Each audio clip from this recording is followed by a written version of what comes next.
भारतीय वायुसेना ने 114 राफेल खरीदने का प्रस्ताव दिया है, लेकिन डिलीवरी में 10 से 12 साल लग सकते हैं।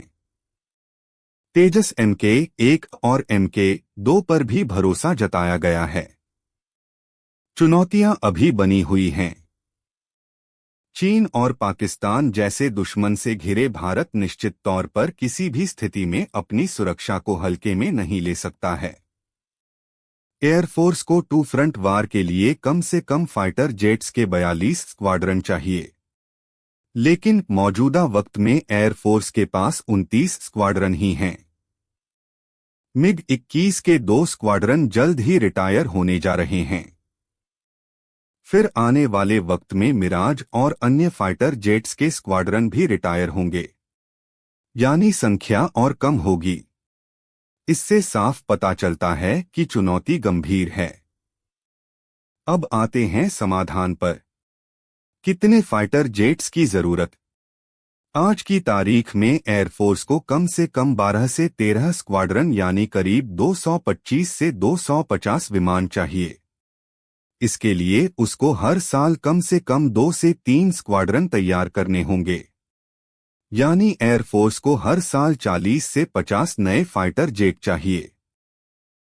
यह एक ऐसी चुनौती है जिसका समाधान दुनिया का कोई देश या दुनिया की कोई भी फाइटर जेट निर्माता कंपनी तुरंत नहीं दे सकती है। अब आते हैं भारत की स्थिति पर। भारत फाइटर जेट्स की इस कमी को पूरा करने के लिए आज की तारीख में मुख्य रूप से देसी जेट पर भरोसा करते हुए दिख रहा है। सरकार ने देसी फाइटर जेट तेजस MK-1 पर भरोसा जताया है। इस जेट को HAL बना रही है। सरकार 2 खेप में 180 तेजस MK-1 जेट खरीदने को मंजूरी दी चुकी है। पहली खेप में 83 जेट का ऑर्डर दिया गया था। दूसरी खेप में 97 जेट खरीदने को मंजूरी दी गई है। इसको लेकर अगले माह HAL के साथ डील साइन होने की संभावना है। पहली खेप के तहत तेजस MK-1 की डिलीवरी बीते साल ही शुरू होने वाली थी, लेकिन अमेरिकी इंजन निर्माता कंपनी GE की ओर से इंजन सप्लाई में देरी के कारण HAL अभी तक आपूर्ति शुरू नहीं कर पाई है। हालांकि HAL का कहना है कि इसी अक्टूबर में एयरफोर्स को 2 जेट सौंप दिए जाएंगे। इसके साथ सप्लाई चेन की सभी बाधाएं दूर कर ली गई है और आने वाले समय में हर माह 2 जेट एयरफोर्स को सौंपने की योजना पर काम किया जा रहा है, यानी साल में कम से कम 24 जेट एयरफोर्स को अगले साल में मिलने की संभावना है। इसके साथ ही HAL तेजस MK-2 बना रहा है। इसका परीक्षण उड़ान शुरू होने वाला है।